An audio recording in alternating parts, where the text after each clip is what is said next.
We have now made it to the month of July here in year number 5 at the Chicago White Sox franchise. Big episode today as we make it through the month, which includes the All-Star break, the MLB draft we're going to go over today. And right now, our team is in the midst of a very competitive division race. And with a tough schedule coming up, we've got to really be on our A game. Big series against the Royals, who are certainly in the mix in the AL Central. And we've got some other really good teams we're playing against, like the Mets, the Dodgers, the Padres, all on the road. So it is going to be a major challenge for us at 44-38, a game and a half up in the division, but the other 4 teams are all within 5 games of us. So this division really is still anyone's.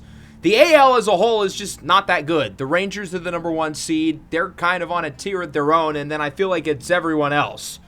If we were not leading the division, we would be one of the 3 wild cards, but not comfortably with all these teams on our tail. And then you had the NL with all these great teams, the Phillies, the Mets, the Marlins, battling it out in the NL East. Cubs and Brewers playing great in the Central. The Dodgers have won 70% of their games. The Giants are playing elite. The Padres have been really strong. The NL is going to have 1 or 2 really good teams that missed the playoffs that would have made it easily in the American League. So we are lucky that we don't have to deal with all those teams. But we still have 4 other nagging solid squads right behind us in the AL Central. The Linsanity run for Corey Julks looks like it's over, but he's still playing quite well since coming back from his injury. On the flip side, Edgar Caro seems to be playing better. So it seems like a lot of guys are coming back down, or I guess in Edgar's case, up to earth. Can't really say the same, though, for Lou Bob. He's been playing at an MVP level all year. He has not slowed down whatsoever. He has been phenomenal. As for the pitching, I was excited to get Hagen Smith back in the last episode after missing most of the year, or most of the start of the year with an injury. And then in his first game back, he got re-injured. He broke his arm, completely unrelated to the injury that kept him out for 2 months. But now he's going to miss another 2 months. He's only pitched in 3 games this year. I don't even know if he's thrown 10 innings. Hayden Wesneski has taken his spot in the rotation, and he has been phenomenal. So much so that by the time Hagen Smith is back, I don't know whose spot he's going to take, but it probably will not be Wesneski's. The bullpen, meanwhile, they are all doing their thing, Ezra Valenzuela in particular, and we're likely to have a number of all-stars. Bryce Miller. Without him, I don't know where this rotation would be, so he certainly deserves it. Hayden Wesneski's been awesome. Ezra Valenzuela has been awesome. Those guys have been 2 of the best pitchers in the league. And then in terms of position players, Kyle Teel second at catcher, Edgar Caro in 4th. Really puts things into perspective because I feel like both of these guys have been kind of disappointing this year, but it is rare to find good hitting catchers, and we have 2. Even a down year for them is still really solid for most. Lou Bob is going to be the starter in center field. It looks like he's second in home runs, second in the MVP race behind Corey Seager, who has caught fire as of recent. Lou Bob still has the higher WAR comfortably. He actually leads all of Major League Baseball, period, in WAR at 4.6. He's on pace to finish with right around a 9 WAR season, and he chose a good time to do it. Given that his contract is up at the end of the year, he certainly has made himself some money. We are going to make a quick roster move to get things started. I'm going to be optioning Brian Ramos to AAA. He has all of his minor league options still intact, and he's almost at 5 years of service anyway, but he just has not been hitting the ball well this year. And it's odd because look at the walks. His approach at the plate this year has been phenomenal. He has really improved his plate discipline over the years. He has a walk rate of 15%, and his K rate is the lowest of his career. But it doesn't matter because he's not hitting the ball well at all.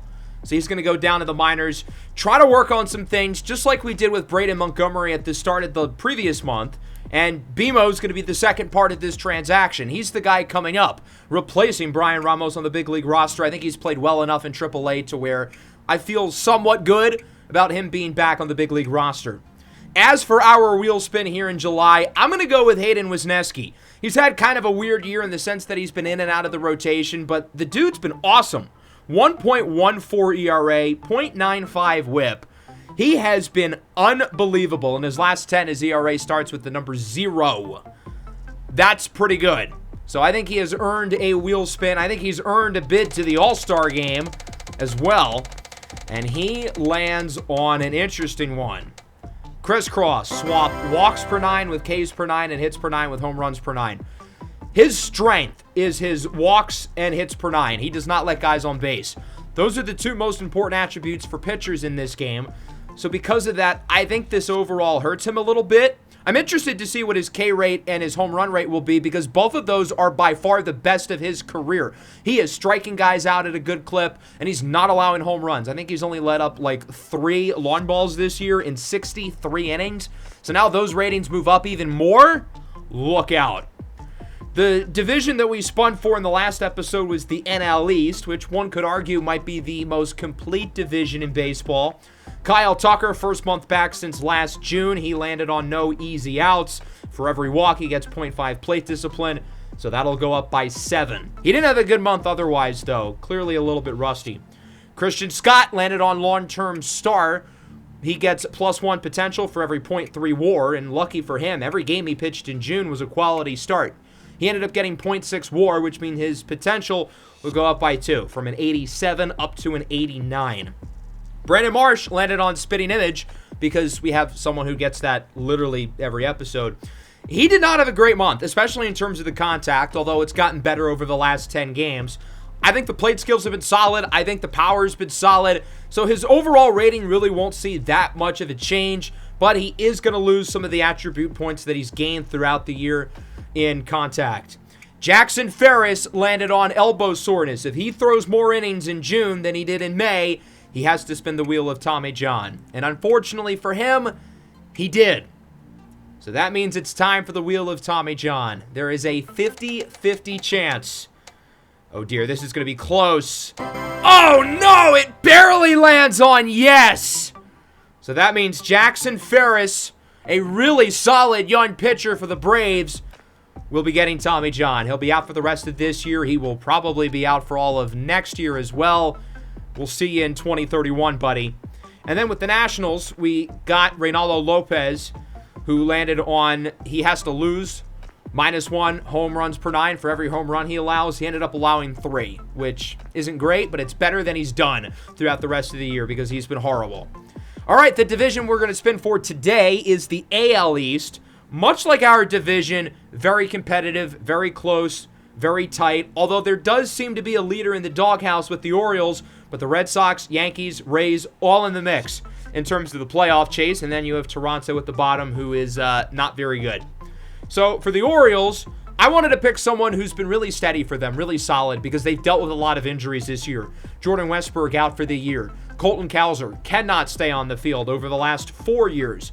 They signed Jarren Duran in free agency, and he's been really solid. The numbers don't pop off the page, but with the value he brings defensively, along with good offensive numbers, I think you're looking at an all-star season with Duran this year. So he ends up landing on a tile that we've never gotten before, I don't think. Stiff whiff. -1 plate vision for every 0.3 strikeouts, or basically every 3 strikeouts during the month of July, he loses 1 plate vision. His K rate is the highest it's been in the entire series, as is his walk rate, but he has not been good with the swings and misses this year.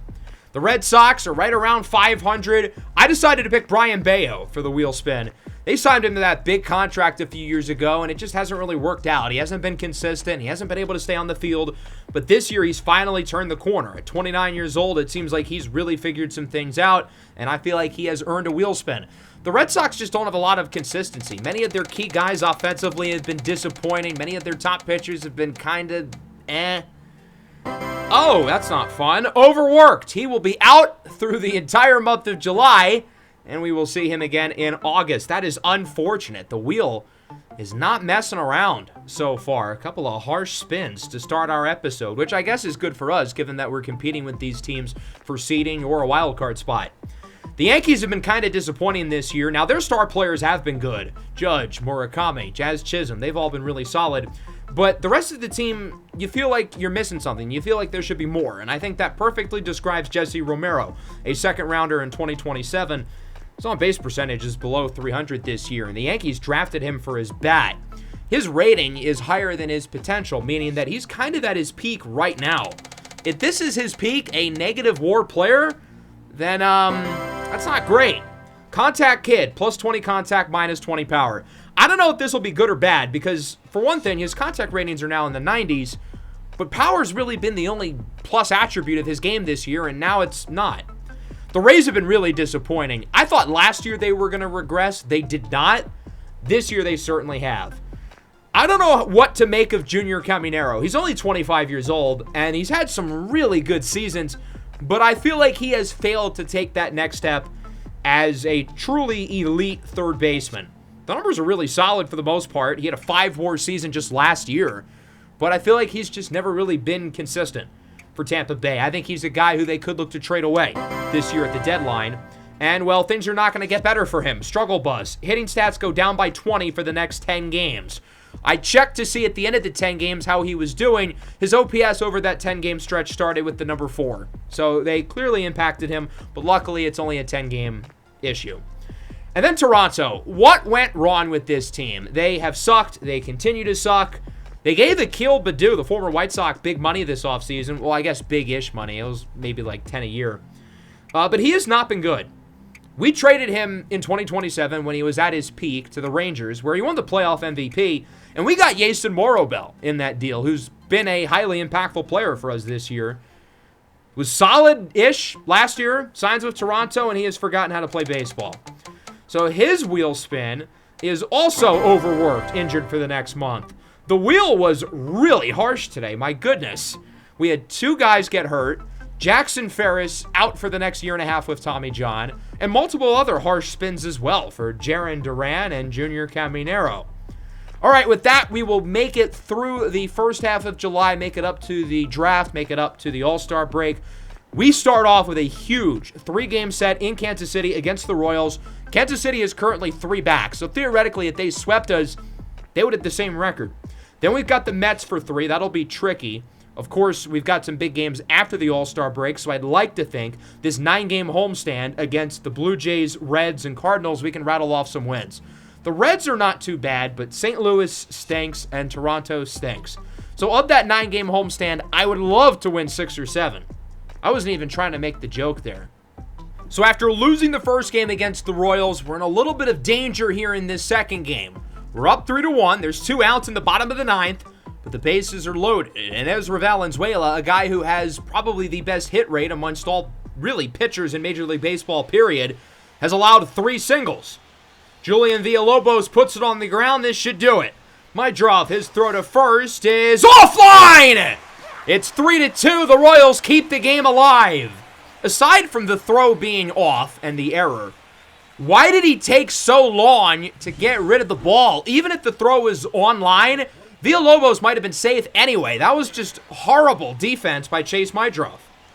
So the game is alive for Bobby Witt Jr., who bloops it into right field. This could end it.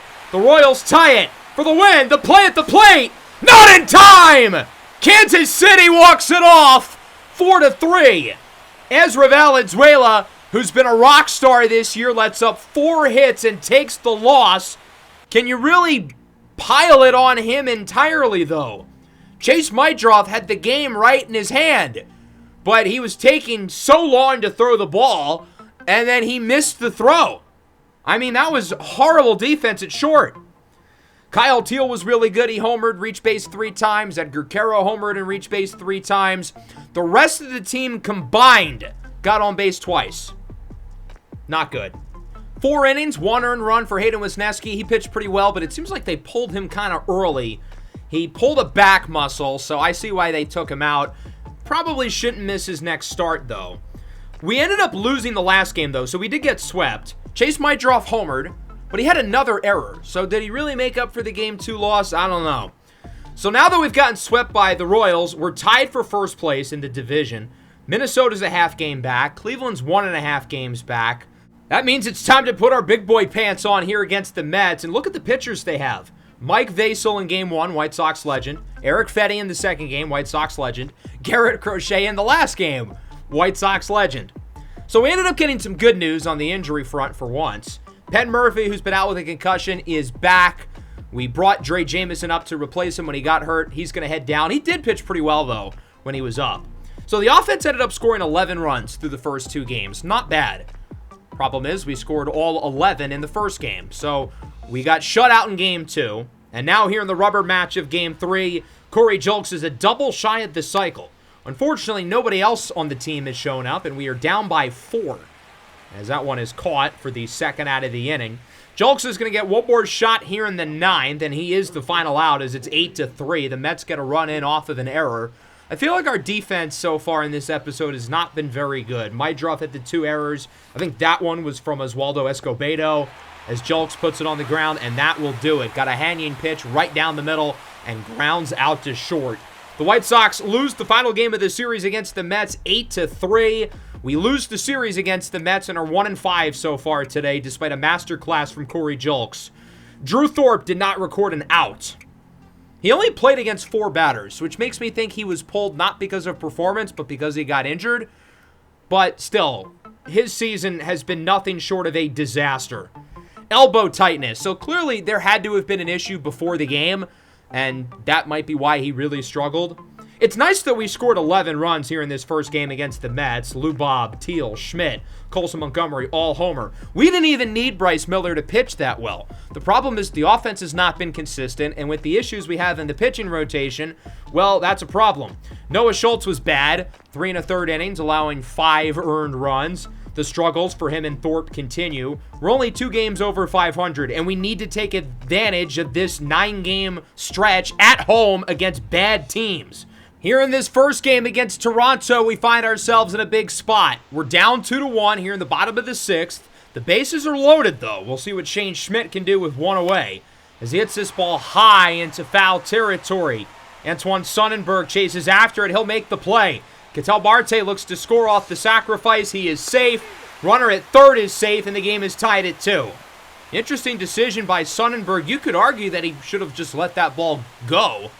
I see taking the easy out, though, even if it means the run scores. Braden Montgomery pops it up into foul territory. David Marin, another former top pick of the Blue Jays, is under it. He will make the play. That could have gone a lot better for us. We only got 1. It's nice that we got a run, but I feel like that gives Toronto room to make some plays, and sure enough, they do. David Marin, 2-run double, wins in the game by the final score of 4-2. Casey Mize gets the win. Guess what his record was coming into the game? He was 0-11 this year, and he won. I feel like that kind of shows where our team currently is at. We are in quite the rut that we do not seem like we can get out of. Edgar Caro homered again. Right when he starts to finally play well, the rest of the team starts to stink. So we ended up losing the second game as well. That puts us at 1-7 in this episode. Our record is now 500. We could be under 500 if we lose this game. Here in the top of the 10th, 2 on, 2 away for Antoine Sonnenberg, who's responsible for the 2 runs by Toronto with a homer earlier in the game, and he's had a nice series against us. Sonnenberg is finally healthy enough to play us. Every time we play against Toronto, he's been hurt. So I'm happy we finally have gotten to see him in action. First pitch of the at-bat, he flies it into center field. Jason Morobel is under it, and it looks like he will make the play. Iron sharpens iron with Sonnenberg versus Ezra Valenzuela, 2 players who were picked in the same draft class. We theoretically could have had them join the team together, but I still believe in Barney Wagner. I think we'll be okay. Bottom of the 11th, still tied at 2. Our offense chooses to be useless here in the extras, but luckily Ezra Valenzuela is saving us. Interestingly, we played basically our B team today. Our 4 best hitters are available on the bench, so we're going to bring in Luis Robert, given that he's our best player, to try to win the game. Ben Joyce, the former White Sox, is on the mound. Dude throws absolute gas. You don't know where it's going, and he's not that good of a pitcher overall, but he throws pitches like that come in at 100 miles an hour, and they make his off-speed pitches a little bit harder to detect. Lou Bob swinging early at the low circle change because he was expecting Joyce to blow one at 100 miles an hour. It's hard to time his pitches, but when you do, they're not that hard to hit well. Ketel Marte comes in off the bench. He's our best clutch hitter available. Marte hits it high over to first. Nolan Shanuel makes the play, and the offense does nothing again. Luckily, we ended up winning the game, though. Braden Montgomery with a game-winning sacrifice fly in the bottom of the 12th gets us the W.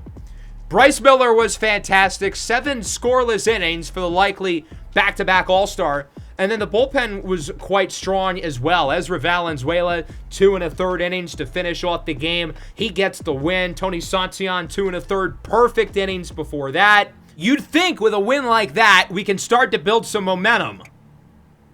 Wrong. Luis Robert, broken hand in the second game against the Reds. He'll be out for a month or two. Not good, partner. And it's unfortunate because we were starting to rattle off some wins. We won the first two against Cincinnati, including this second game 13-3. The offense played great. Overall, one of our best team wins of the year. 14 hits, homers for Julks and Caro. 5 players drove in multiple runs. Hell, even Drew Thorpe pitched pretty well. 5 innings of 2-run ball. But our best player suffers a long-term injury that'll keep him out for at least a month. Lou Bob has cooled off a little bit as of recent, but even so, he's still hitting .300. He has a 5 WAR, which is still the best in Major League Baseball. He's been the most valuable player in the MLB. And if we had a replacement level player playing instead of him, basically subtract our win total by 5, we'd be 2 games under 500 and probably not looking at a playoff spot this year. Injuries were an issue for him early in his career, but he's done a great job of staying healthy throughout this series. I think this is probably the first time in the entire series that he's had a somewhat long-term injury. So obviously the timing, given of our team's struggles, is really unfortunate. I don't think I'm going to bring back up Brian Ramos because through 11 games he has not been very good in AAA. I thought about Barney Wagner, but I just don't quite think he's consistent enough as a hitter. I think the approach at the plate is really good. Contact has been very solid for the most part, but I want to see more consistency. We're going to bring up Claudio Rubio instead. He's still actually suffering from an injury of his own, but he's not on the injured list. He'll be back in like 2 days.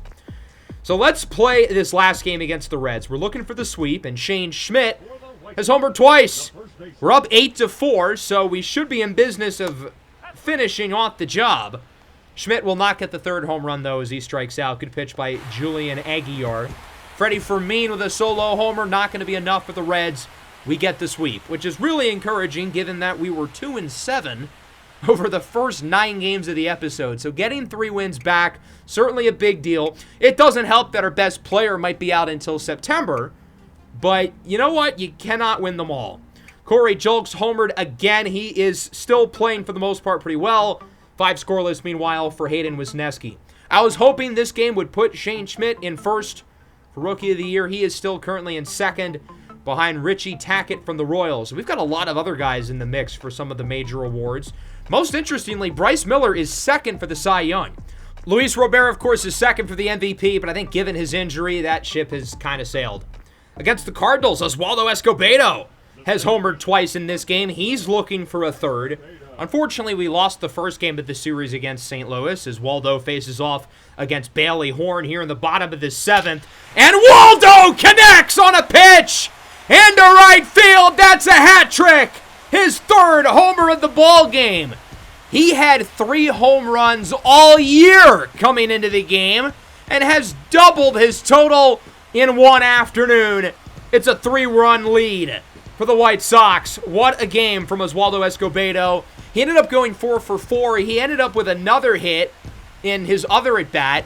His OPS ended up going up by literally a full 100 points as we ended up getting the win 6-3. Oswaldo Escobedo with the best game of his young big league career. A dominant showing. Bryce Miller gets the win. He was good enough.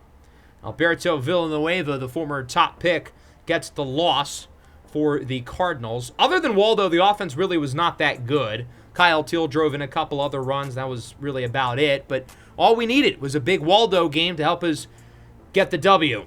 So we're 50-46. We really have not played great today. And with Luis Robert getting hurt, I mean, that's certainly not ideal either. We have won 5 of 6, so that's a positive, as that brings us to the 2029 MLB Draft. I'm going to try to get through the draft pretty quickly here, just for the purpose of speed, so we can spend more time with the actual big league club. I do like the draft class, though. I don't think there's going to be any generational players, but there's a lot of talent, especially in terms of the pitching. I know I don't usually pick pitchers in the first round, but if there ever was a time, it probably would be this year. There's a lot of good starters, few good relievers as well. And I think the talent in terms of the position players is solid, but I don't really see any 1 or 2 guys that I necessarily would say I have fallen in love with. We've got pick 17 of the first round, couple division rivals at the top of Cleveland and Kansas City. With the number 1 pick in the 2029 Major League Baseball Amateur Draft, the Cleveland Guardians select starting pitcher Walt Tharp. He was the number 1 guy on my board. Obviously, I didn't think he was going to fall to number 17, but I don't love that he's in our division.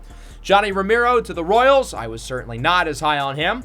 And then Brad Woodson to the Braves at number 3. Very solid pick at second base.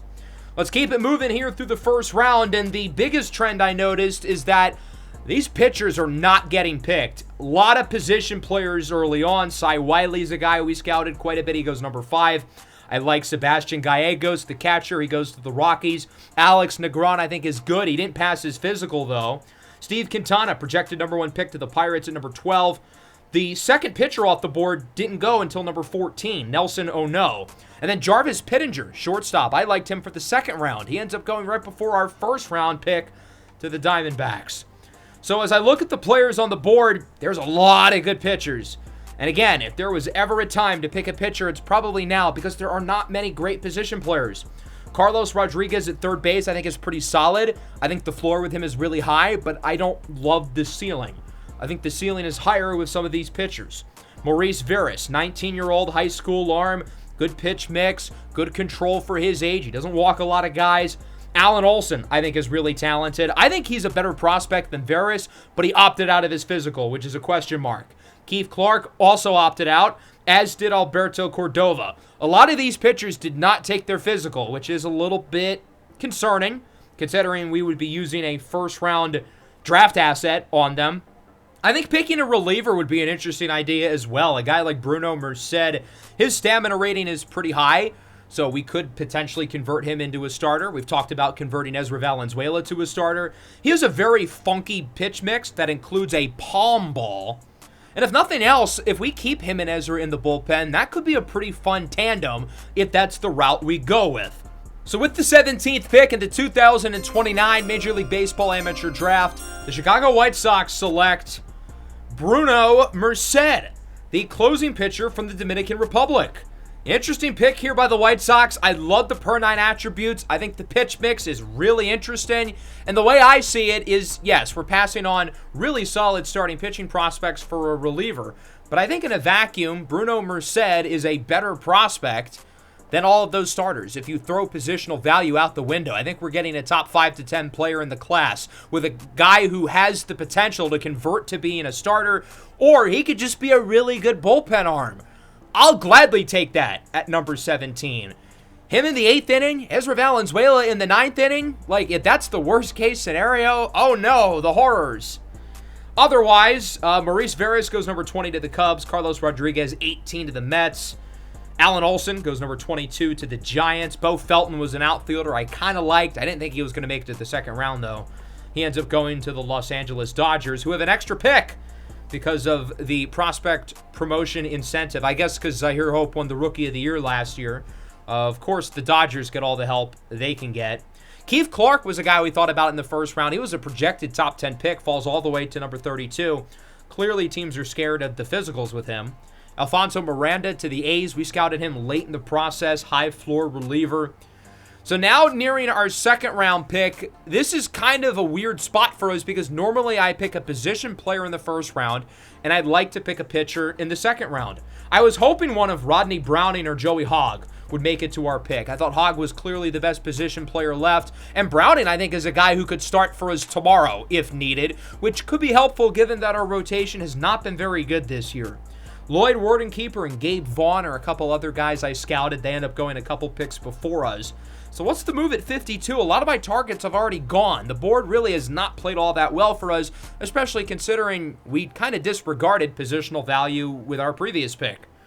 So with the 52nd pick, the Chicago White Sox select starting pitcher Odell Herring, an 18-year-old right-handed high school arm from Ohio. He's really raw, but I think the ceiling is super high. We're swinging for the fences here with upside with this pick. Kind of like we did a few years ago picking Rod White in the second round. He didn't really end up sticking around because we traded him away in the Dylan Cruz deal. But I do like Odell Herring. I think this is right around his range of where he was projected. The scouts seem to be intrigued by him. The alternative would have been a high floor position player like infielder Ira Almanzar, who goes to the Brewers. I'm more confident Almanzar is going to be an impactful big leaguer, but I think the ceiling with Odell is a lot higher, and that was ultimately my thought process with this pick. I wanted to take a swing for the fences. Michael Ann to the Dodgers is interesting because he's a guy we discovered. He's not the best prospect that we discovered, but he is a good one, which makes me think some of the guys who we discovered and I really like, I might have to pick them earlier than I thought because other teams might be onto the same players that I was. Reed Diaz was a guy we scouted, a high floor reliever. I kind of thought about him in this range because if you're getting an impactful big leaguer in the third round, that's a win. Anthony Ramos, another high floor infielder. I kind of thought about him in the second round, but again, I opted to go for the ceiling pick. We only have 1 minute to make our selection here in the third round, so we better hurry up. Richie Lindsay is the best prospect who we've discovered. Our scouts think he could be a top 20 guy in the draft. He is still on the board. Do we pick him, or do we pick a guy we like who we know is definitely not going to be there in the fourth round? With the 94th pick, the Chicago White Sox select Hitoki Sato, 21-year-old right-handed reliever from California. He was a 6th-round draft pick out of high school in 2026, did not sign, goes to college at USC, where he's turned into a really good player and ends up being a top 100 pick. The floor with him is high. The ceiling, I think, is pretty high as well.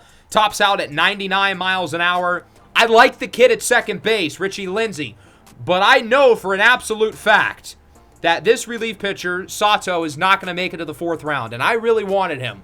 There's a chance Lindsay does get there, though, so it is a gamble. We are taking a big risk here, but one that I think could really pay off. Lindsay does not end up going at all in the third round, which is good, assuming he is the apple of our eye for round number 4. We're really starting to see the relievers go off the board, so clearly Sato was not going to last much longer if we did not pick him. Just a few more selections to go. A few guys I kind of was intrigued by, but the second baseman who we discovered has not been picked. 2 more selections to go now. Adrian Del Villar to Cleveland. He was not on my radar. And then the Diamondbacks picked Pedro Jimenez. He also was not on my radar. So Richie Lindsay, the second baseman, is right there for the taking. Is that the direction we're going to go with? With the 124th pick, the Chicago White Sox select Richie Lindsay, a high school second baseman from Virginia, currently committed to play baseball at Virginia Tech. Really good commit for the Hokies that we're going to try to pry away from them. Maybe this will convince Virginia Tech to put less NIL revenue into the baseball program and more into the football recruiting program. So we're really killing 2 birds with 1 stone here. We're getting a good player, and we will hopefully get more NIL funds for Virginia Tech football. All right, into the 5th round now. At this point, it is a crapshoot. That guy's last name is Shartner. Poor kid. Anyway, it's really a crapshoot at this point. If you get someone who can contribute at the big league level in the 5th round, that is a win, no matter how you slice it. So with the 154th pick, the Chicago White Sox select Eric Schoendienst. He's a 22-year-old relief pitcher from the state of Ohio. I think he's a high-floor guy who has a chance to be a big league caliber arm. Never is going to be a great reliever, but if he can be a solid bullpen guy for 5, 6, 7 years, then that's a win at pick 154. On to the final pick. Do we go for a guy we think has a better chance of contributing, or do we go for the upside swing? Just a couple picks to go before us. I kind of wanted the first baseman, Andreas Luis. He ends up going to the Twins, so we ended up pivoting for another high upside option. With the 184th pick, the Chicago White Sox select Elton Bell, a high school right-handed starting pitching prospect who we discovered from the Dominican Republic. 6'4", 225. Kid is built like a tank, 99 miles an hour. So the physicals are really exciting with him. The rest of his game needs a lot of work, but he's only 18 years old. He's got time, so you never know. Maybe he'll turn out to be a big hit. We ended up signing all of our draft picks pretty much with no problem. I figured I don't really see a point to go over the process of us signing them because that just seems like a waste of 3 minutes, given that they all signed without too much heartache. So in the next episode, we're going to see the ratings and potentials for all 6 of our recent draftees. I think we made out pretty well. I'm really intrigued to see how good Bruno Merced, our first-round pick, is. Is he a long-term starter? Is he a long-term reliever? Right now, I don't really know, but I feel like we got one of the 5 to 10 best prospects in the draft in the first round, and a guy who I think could be a big league contributor as soon as next year. Hard to expect him to be on the level of a guy like Ezra Valenzuela, but using high picks on relievers has worked for us in the past. Ezra Valenzuela ended up being a home run selection for us. One more game before the All-Star festivities. We are currently a game ahead in the American League Central. Noah Schultz suffers an abdominal strain. Luckily, it's the All-Star break, so he'll be able to recover pretty seamlessly as we get the win at the final score of 6-4. So we win the series here against the Cardinals. They out-hit us 13-7, but we ended up getting 6 runs off of Cooper Hjerpe. Braden Montgomery homered. That's encouraging to see. He had 3 hits as well. Nice to see him hitting the ball well, given his struggles at the plate this year. That'll bring us to the home run derby. Luis Robert was supposed to be here, if not for his injury. He's at 25 home runs. He's not the only AL home run leader who's gotten hurt recently. Taylor Ward would have been the backup option. He's hurt. Then it goes to Travis Bazzana. He's also hurt. So then there's a 4-way tie for 19. That includes Kyle Teel, along with Andrew Vaughn. But Tyler Locklear ends up being the last guy in the Derby, even though he has way less power and way less home runs than everyone here. Honestly, I kind of hope he wins, just because that would be sort of funny here in Milwaukee, and we don't really have any other rooting interest. So honestly, I'm kind of pulling for Locklear. If not him, then my glorious aura-filled king, Fernando Tatis Jr. I will take that instead. So sure enough, the winner of the home run derby here in 2029, believe it or not, ended up being Tyler Locklear, who wins in the finals over Rafael Devers, who only hit 3 home runs. 3 home runs in a home run derby round? Are you kidding me? That's terrible. There's no way that's ever happened in real life, right? Right? There's no way. Red Sox fans, you'll have to inform me if I'm mistaken on that one. Tee-hee-hee. He was not the only guy who struggled, though. Bregman only had 8 in the second round. I guess Tyler Locklear is like a really good home run derby defender. Whenever you face off against him, you can't hit, clearly. So Tyler Locklear, the home run derby champion of all people. So I wanted to take Luis Robert's injury off so he would be recognized as an all-star. Unfortunately, it didn't work, though. But what I do notice is that his cap is on backwards. I don't know why. It just is. I'm not complaining. It looks cool, but kind of random. Anyway, the point of why I wanted to edit his injury out was so he could still be on the All-Star team, because injured players don't make the All-Star team. In the save file I did the test with, he still did not make the All-Star team anyway. I guess we have to make sure he's healthy a day or two before the All-Star game rather than the day of. Regardless, instead of going to Milwaukee for the All-Star game, he gets to vacation wherever he wants, which honestly sounds a lot better than a few days in Milwaukee. And he can rock the backwards cap the whole trip. So honestly, I don't really feel that, sad for him. Bryce Miller does make the All-Star team, 2nd consecutive year, well-deserved. This has been a great addition for us. If not for him, just think, Drew Thorpe and Noah Schultz would be our 2 highest-rated pitchers, and those guys have been awful this year. Hayden Wesneski, first-time All-Star, very well-deserved. He has been unbelievably good this year. 1.29 ERA, 1.07 WHIP. He has been excellent and absolutely deserves this honor. He's been close in recent years, but finally gets it this year. Ezra Valenzuela, 2 for 2. 2nd big league season, 2nd All-Star nod. He's been even better than he was a year ago. I think he's the best reliever in Major League Baseball, plain and simple. The guy has been a stalwart for us this year over his last 9 games. The only run he allowed was in the loss at the beginning of the episode against Kansas City. At catcher, Kyle Teel will not only make the All-Star team, but he's getting the start. Back-to-back All-Star nods for Teel, who's been playing really well in the month of July. Home runs up to 19. He's hitting .421 over his last 10. No Edgar Caro, though. On one hand, I'm a little disappointed. On the other hand, it's not like he deserved it to begin with. So I guess I can't really be that upset. It's not like he was having a good year anyway. The game always adds some weird players to the All-Star team. Like Jet Williams at shortstop, for instance, is hitting 194. As you guys know, I like to boost the ratings for the lower-rated All-Stars. Hayden Wesneski, for instance, got to go up by 2. But, I'm not going to edit someone who's hitting 195. No Lou Bob, of course, because this game discriminates against injured players. And then in the National League, Framber Valdez will get the start, representing the Diamondbacks. I've tried to acquire him since last year's deadline, and clearly for good reason, he is really good. Josh Hader and Devin Williams both being back on Milwaukee is kind of funny, especially considering the All-Star game is in Milwaukee. So I guess that's kind of dope.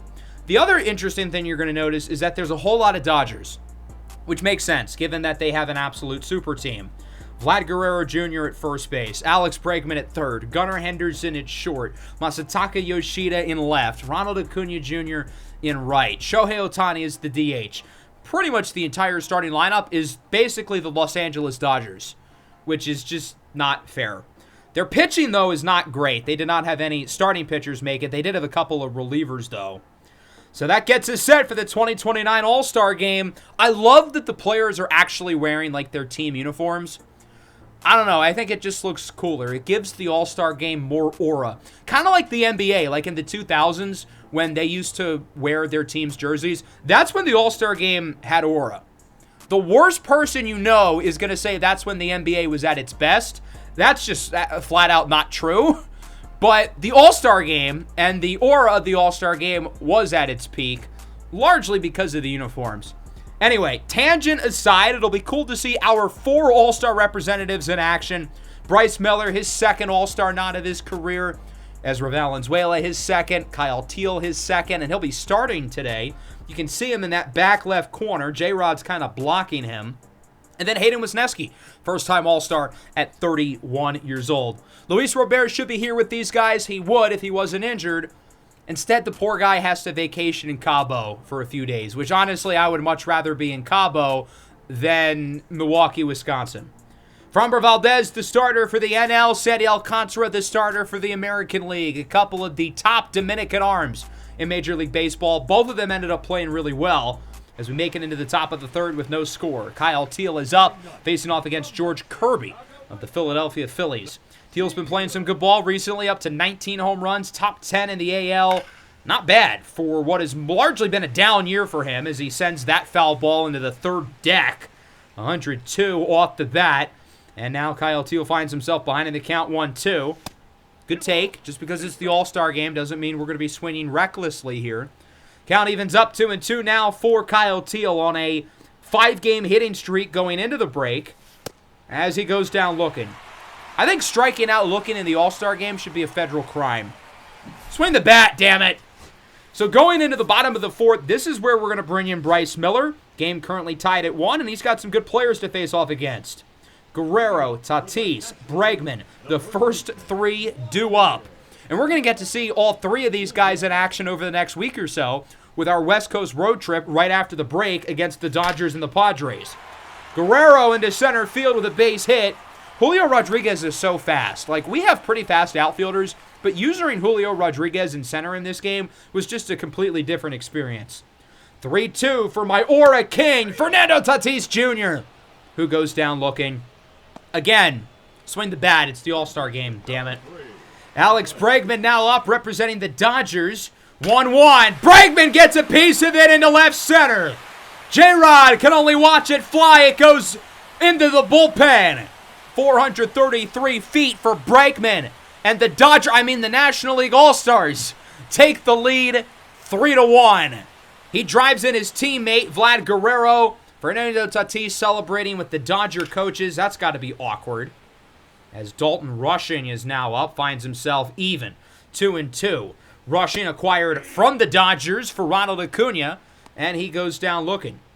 That'll bring up Brandon Lockridge, who has a 4-WAR season as a 31-year-old seemingly out of nowhere. He also goes down looking. No one wants to swing. When the NL All-Stars did swing off of Bryce Miller, they were pretty successful, though, including a 2-run homer by Alex Bregman. Kyle Teal set to hit here in the 5th. He'll face off against another Philly, the veteran Aaron Nola. Unk still got it. Jose Miranda would reach first base off of an error, so there's one away for Kyle Teal. And he immediately puts this one on the ground. Going to be a tough play at second base, but the throw is in time with the twirl. Good defense there by the National League All-Star team. Ahmed Rosario of the Pirates makes the throw. Hayden Wesneski will pitch in the bottom of the 7th. We are at the same score. Unless the AL has a save opportunity, I don't think Ezra's going to pitch in this game, unfortunately. Definitely wanted to make it a point to have Wesneski in there, given that he's never made the All-Star team. as Dalton Rushing grounds out. That'll bring up Brandon Lockridge now. Struck out looking against Bryce Miller previously. Count is full, and he also puts it on the ground to short. Jet Williams, throw to first, is in time. He may not be able to hit the ball at all, but at least he can play defense. The NL is going to start making some switches. They'll go to the bench for Shohei Ohtani. 2-1, Ohtani hits it into center field. Jason Dominguez after it, and he completely botches it. Lore-accurate Yankees defense. George Valera, Guardians franchise legend, and MLB the Show 22, has to retreat it and right. 2-out double for Showtime. That'll bring up Santiago Espinal. Grounded to first. Miranda bobbles it, picks it up, tags the base, and Wisniewski gets through the seventh scoreless. I don't think we really have a shot to win this game, though. The American League offense just has not really been good at all. But we get a couple base runners together. David Marin with a walk. George Valera with a walk. Jason Dominguez, RBI single. Andrew Nardi replaces Josh Hader, and he would get Nico Horner to fly out. And the National League All-Star team gets the win by the final score of 3-2. So the AL puts up a good fight at the end with a couple of walks. Dominguez brings home a run, but it's not enough. The NL gets the win. Bryce Miller ends up taking the loss, allowing the homer in the fourth to the All-Star Game MVP, Alex Bregman. Overall, our guys didn't really do much. Teal 0 for 2. Bryce Miller allowed 2 of the 3 National League runs. And then Hayden Wisniewski was pretty good with a scoreless inning, while Ezra Valenzuela did not end up playing. So the All-Star Game is now complete. All hands on deck for the second half of the year, and our team certainly needs some kind of boost. We're not playing well. Our best player is injured for the next month plus. Things are really not looking up for us. And guess who we have on the schedule to start? The Dodgers. Good luck. They are 64-32. Their team OPS is right around 900. And to put things into perspective, their number 9 hitter in the order is Hall of Famer Mookie Betts. He's hitting 9th. That's how good this team is. They have a very clear weakness, though. Their starting rotation is flat out bad. Shohei Ohtani has struggled this year. Yoshinobu Yamamoto has not been good. The lowest ERA is 3.97 of Blake Snell. Their bullpen, though, is awesome. Evan Phillips, Keegan Aiken, Andrew Nardi, Mason Miller, really good. Those last 2 guys made the All-Star team.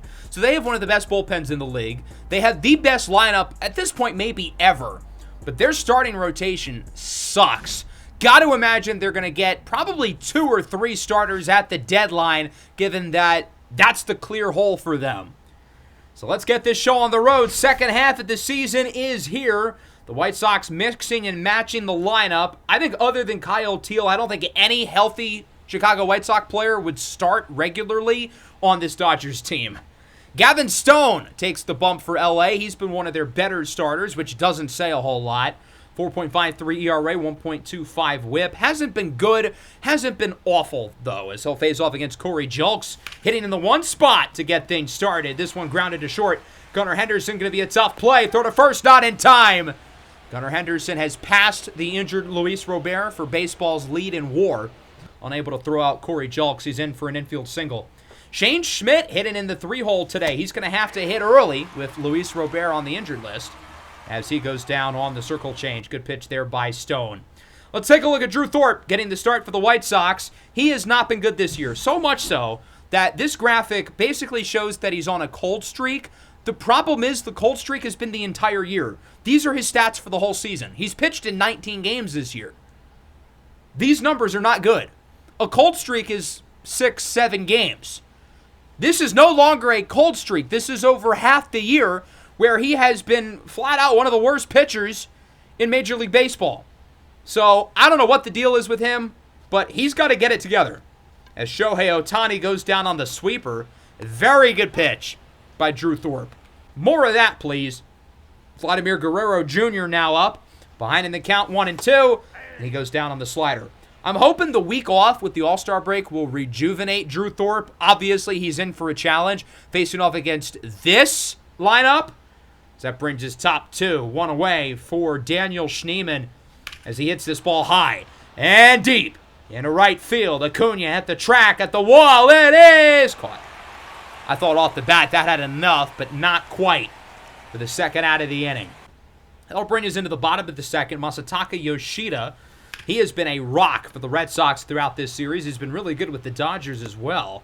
Throw to first, not in time, and E6 from Daniel Schneemann. The defense at short today has not been good. We've seen multiple Meidroff errors. Now Schneemann has one. Schneemann's one of our better defensive players. That's a rarity for him. As Alex Bregman strikes out. Bregman, one of the top hitters in baseball, hitting in the 6-hole for this Dodgers team. Mookie Betts swinging a miss on the fastball. Thorpe is through 2 scoreless. It's an imperfect game. He is not allowed to hit. He is not allowed to walk. But the Dodgers did get a runner off of an error. Top of the third, 3-1. Braden Montgomery draws a walk. I feel like early last year, BMO's plate discipline and approach at the plate was really good. And we haven't really had that, eye from him since. So I love seeing him draw the early walk. Ketel Marte swinging a miss on the circle change. And Gavin Stone is through 3 scoreless. We'll go bottom 3. We'll see if Drew Thorpe can continue to pitch well. Will Smith, one of the top hitting catchers in baseball, hitting 8th tonight as he goes down on the high slider. Good pitch there by Thorpe, who's already at 5 strikeouts. Kendall George playing in his first big league game of the year. Draws a walk. Got a little bit of playing time last year, the former first rounder. The Dodgers hoping to get more with him, especially with the reigning Rookie of the Year, Zaire Hope, having recently torn his Achilles. Ronald Acuna goes down on the cutter. Thorpe has been a strikeout machine so far. 1-1 now for Showtime. Shohei Ohtani. He's had a rough year on the mound. He's been good at the plate. George to second. He's out of there! Edgar Caro guns him down. Part-time ball player. Full-time sniper. Scoreless into the 4th. We'll see if the White Sox offense can get rolling as Shane Schmidt belts this one into right. That one will bounce over the short fence for a ground rule double. His 7th of the year. So Schmidt's in scoring position with nobody out. For Edgar Caro, belts this one back up the middle. That'll go for a base hit. Schmidt, not the fastest. Around third, heads home. Beautiful throw by Kendall George, but it's not in time. And the White Sox lead it 1-0. Edgar Caro with the RBI single. That'll bring up Kyle Teal, the 2-time All-Star. Belts it up the middle for a hit. Caro's going to risk it for the biscuit. Even with George's great arm, he's going for third. Not in time! Caro is safe at the hot corner. Runners on the corners and nobody out for the White Sox. Big opportunity to really do some damage in this game as that'll bring up Daniel Schneemann. Belts it to first. What a play by Guerrero. We are lucky he did not tag Teal for the double play. Good job by Teal to quickly retreat over to first base. One away now for Oswaldo Escobedo. How will he mess this up? Well, I don't think he messed it up, Johnny. Hits it high and deep into center. George at the wall makes the catch. That'll be more than enough room for Edgar Caro to walk to home plate. A successful at-bat for Waldo brings in a run off the sacrifice, and it's 2-0. Not a bad inning whatsoever for the White Sox as we go bottom 4. Ohtani swinging a miss on the circle change. Where has this version of Drew Thorpe been all year? He looks like an entirely different player. Gunnar Henderson to short. Schneemann blocks it, and there's no throw to first. The first base runner that Drew Thorpe has technically allowed, not including the error. Dodgers would not score him as Corey Julks blasts this ball into straightaway center. That one is long gone. 440 feet for Julks as he gives a wave to the bullpen, and the White Sox take a 3-0 lead. His 13th home run of the year. Even though Julks is not on that Linsanity run that he was on for a month and a half, he's still playing really good baseball. His OPS has gone up since the start of the episode. It's not at 1,000, but it's close. Ketel Marte now with one away. Swinging a miss on the circle change. Good pitch by Stone, who the Dodgers have decided to keep into the game, even though he is slowed down. 3-1 for Shane Schmidt. Good eye. Not an easy pitch to lay off of, but with being ahead in the count, he decides to be conservative, and ultimately it pays off. That'll be it for Stone. He'll be replaced by the lefty Keegan Aiken, a guy who we tried to sign a couple of years ago. He's bounced around throughout this series, Baltimore, Cincinnati, the Dodgers. Wherever he's played, though, he's played really well. Edgar Caro with 2 away pops it up behind home plate. Will Smith, the Fresh Prince, is under it. He will make the grab. Again, not a bad inning. Corey Julks, solo homer, while Drew Thorpe continues to lay down the lumber. Strikes out Alex Bregman. 2 away. Will Smith hits it high and deep into left. Kyle Teal in the outfield chases after it, and he will make the play. 5 dominant innings from Drew Thorpe against the best lineup in baseball on the road. I am extremely impressed. Daniel Schneemann goes down looking. Nice pitch. High and outside from Keegan Aiken as we go bottom 6. Kendall George is up. Grounds it to short. Schneemann cannot make the play, and that'll go for a hit. I accidentally closed out of the message too early, but Schneemann got injured. And Colson Montgomery is going to have to replace him. I have no clue how Schneemann got hurt. He probably strained something, as like his arm or something, going to the ground, but we'll see after the game. Acuna sends this one into the gap. George is going to score with no problem. The shutout no more for the Dodgers. They are on the board as it's 3-1. Ronald Acuna brings home the first run of the game for LA, his 23rd double of the year.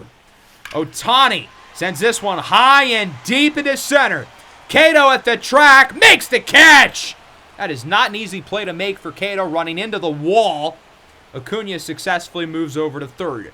We're going to keep Thorpe in the game. He's pitched so well today that I feel like we have to trust him in this big spot. Guerrero goes fishing. On the low, an outside slider. What a pitch. Can Thorpe make it out of the 6th against Gunnar Henderson? Behind 1-2. Goodbye! Crushes it into right. That baby's out of here into the Chicago bullpen. 414 feet. This game is tied at 3.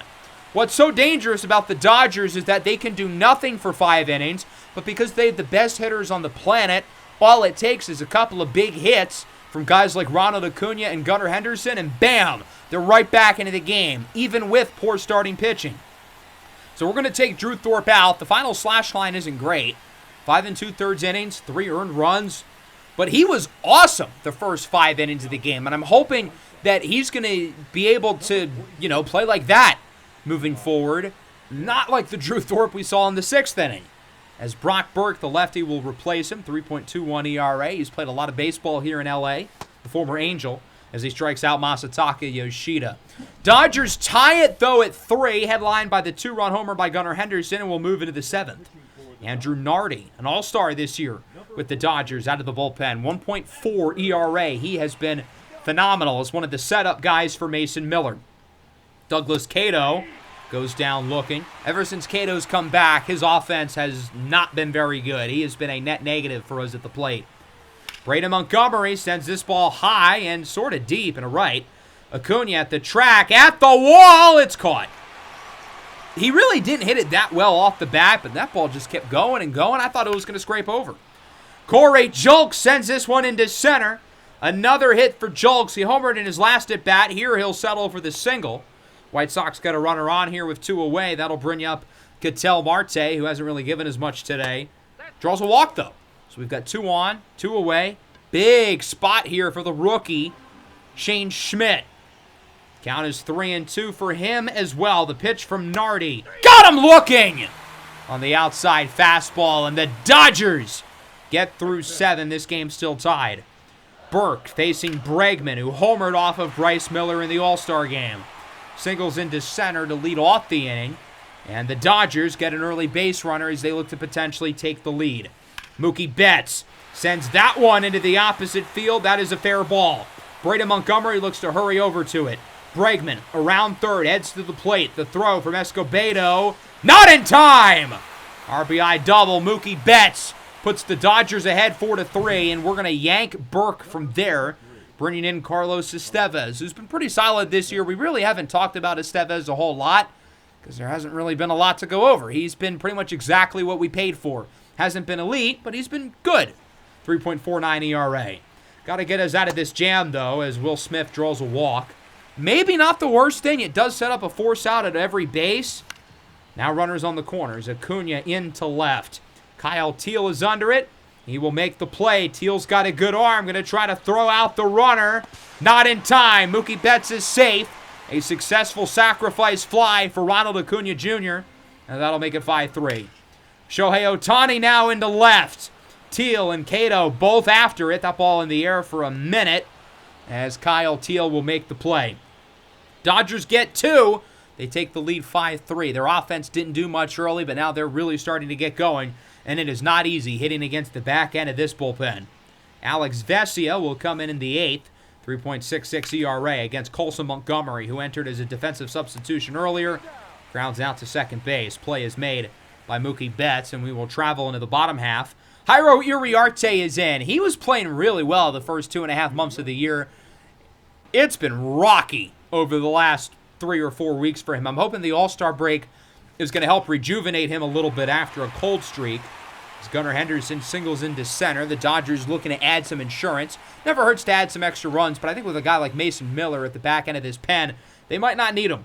Masataka Yoshida now, the 1-2, swing and a miss. Runner goes for second. Caro timed that throw perfectly, but it was a tiny bit offline, although Colson Montgomery gets it in his glove. He could have made the play. Doesn't really matter. Bregman strikes out anyway.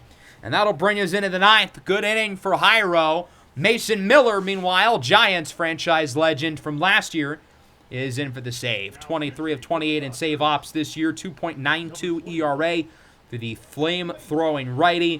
The White Sox haven't gotten anything going offensively since the 5th. Looking to change that here as Cato gets that one to bounce over the fence. A ground rule double. All of a sudden, things get interesting. Tying run is now at the plate. It's Braden Montgomery. This one slapped into the opposite field. Fair ball. Cato is going to score with no problem. Bimo waltzes into second. It's an RBI double. The tying run is in scoring position. The go-ahead run is at the plate. This game just got real interesting real fast for the White Sox. Corey Julks has 3 hits this evening. 1-2. That one gets away. Bimo for third. Will Smith the throw. In time! Wow, that really changes things. I thought about not sending him because a base hit would have scored Montgomery from second anyway. But I figured with 1 out, having him on third base would be really helpful with like a sacrifice hit or something. Unfortunately, it doesn't work as Julks draws the walk. So the tying run is back on at least. And the Dodgers are going to go to the pen. Mason Miller not looking too hot. So they will replace him with Evan Phillips, 2.61 ERA. Down to the final strike. Marte blasts this one foul. Sweeper right down the middle. That was the pitch. That was his chance. And he knew it, but he was a little bit ahead of it. Count remains 2-2. Marte bloops it. That's got a chance to drop, and it is caught by George. I thought it was going to go for a hit. The Dodgers take the first of 3 against Chicago by the score of 5-4. We had our chances in this game, and Drew Thorpe pitched really well through 5 innings before slipping there late in the 6th. Corey Julks leads the way 3 for 4 with a homer. Bimo with a big double late. Caro, Schmidt, both pretty solid. We had 8 hits and 4 walks. I thought we had some really good at-bats in this game, but just not enough consistency. And we didn't do a good enough job outside of the middle of the game of driving guys in. Drew Thorpe, I thought, was awesome. The stats aren't really going to show it, but he had one of his best games of the year. Through 5 innings, he was dominating this elite lineup. Obviously, I'm going to keep him out for the 6th. His pitch count was low, and he was playing really well. So it's not really a decision I regret, even though it didn't really work out. Let's talk about Daniel Schneemann, though. Remember how he got injured diving for that ground ball? Yeah, he dislocated his ankle, and he'll be out for the year. Not good at all. That's actually really bad. We traded for Daniel Schneemann in April of Season 3, just looking for a guy who could fill a roster spot. He since has become one of our most important players. He plays every position defensively on the diamond. He has been a really good clutch hitter for us. He's just a really good hitter overall. OPS in the mid-800s. He used to be kind of a gimmick player, but he's like actually a good starter for us. So losing him is brutal. He's literally one of our most valuable position players. We're going to replace him with Romeo Sanabria. He's been hitting the ball really well in AAA. Now, we don't need a first baseman or a catcher. We've got plenty of those. So here's my idea. Sanabria is a good defender, right? Why not throw him out there in the corner outfields? I think he could handle playing left or right. Good arm, good fielding. He's not fast, but he's not slow either. I think he could handle it. We can teach him on the fly. We're going to simulate through the rest of the series against the Dodgers, 3 in San Diego against the Padres, and then 3 more against the Braves at home. So we got swept by the Dodgers, which really isn't that much of a surprise.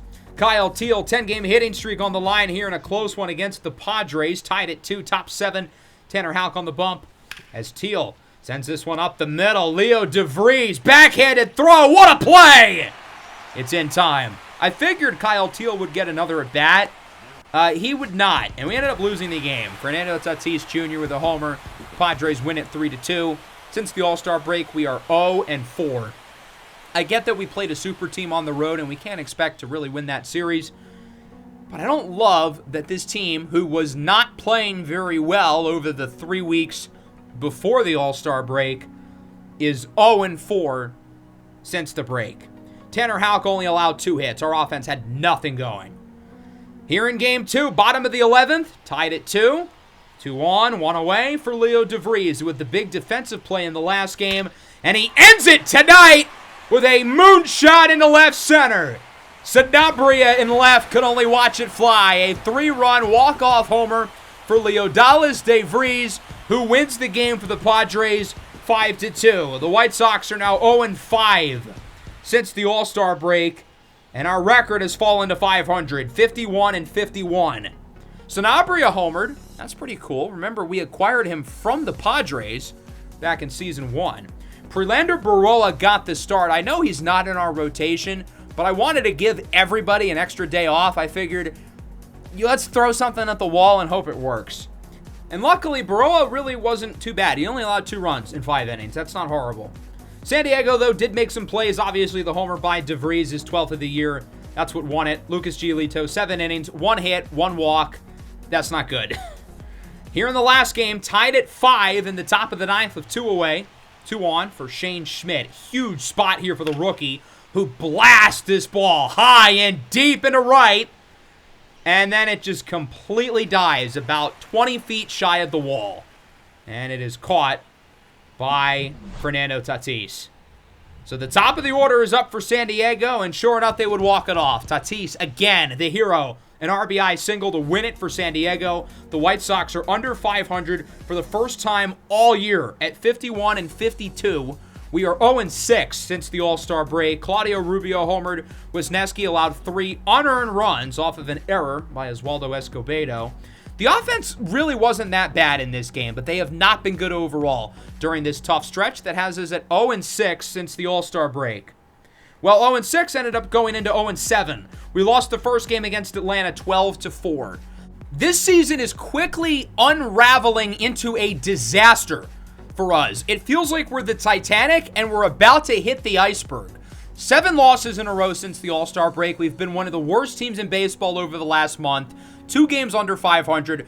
We've got to get some big wins now before this team falls too far behind in the standings. 51-53 already is an uphill battle enough. We've got to get a come-from-behind win like this pronto. Biggest at bat of the year. And sure enough, Kyle Teal delivers as it goes over the head of Michael Harris. This game is tied. Second run in for the lead. It's 6-5. When in doubt, we put practically the season into the hands of Kyle Teal. Facing off against another lefty, I wanted to trust our all-star, and it pays off. Romeo Sanabria bloops it into the outfield. That's going to go for a hit as Nacho Alvarez cannot make the play at short. Throw from Parnell in left is not in time. Teal scores, and it's 7-5. This is the exact rally that this team needed.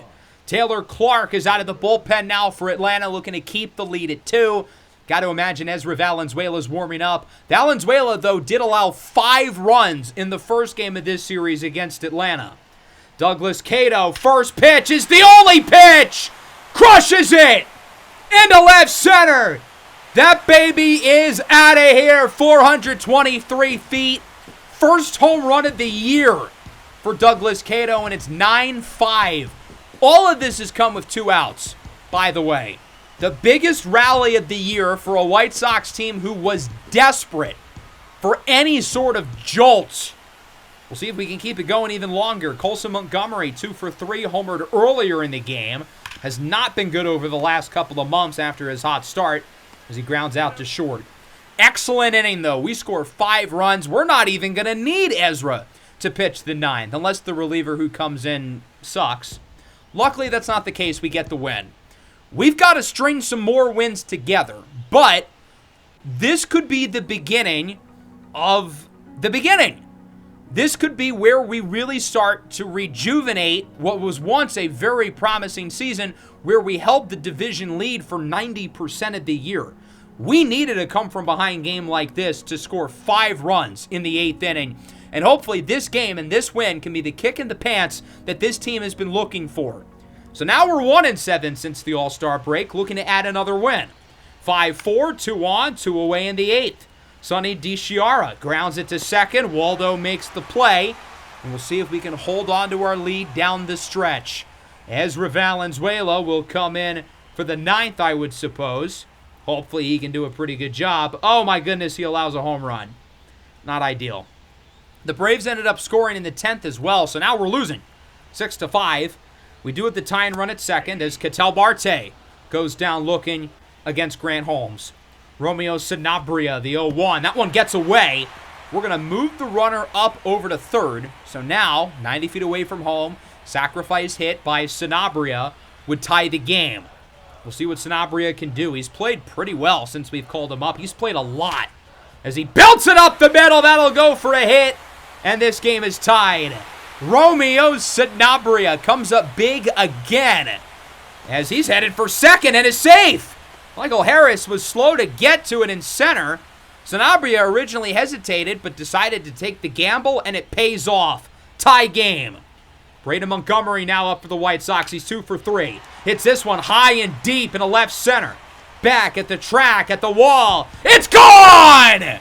Walk-off home run for Braden Montgomery. The White Sox win it here in 10 innings.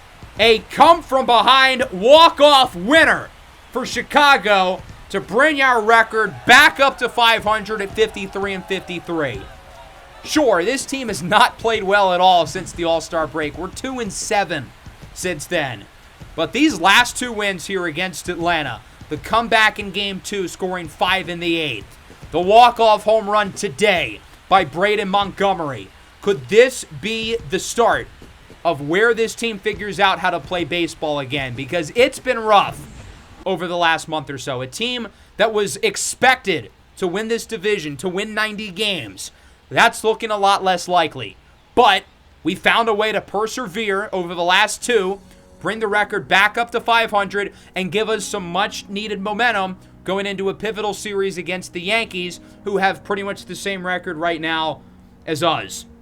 Really good showing down the stretch. The offense overall played a great game. 14 hits. Bimo homered. Marte homered. Schmidt homered. Jagger Haynes got the start. He was pretty bleh. Ezra allows another run. He had a really rough series against Atlanta. As I mentioned, he let up 5 runs in the first game. And it's weird because we were down 7-4 going into the top of the 9th. Why would he have pitched to begin with? I guess because he probably hadn't pitched in a while, because there have been no closing opportunities, because his team isn't winning games. That would be my only explanation.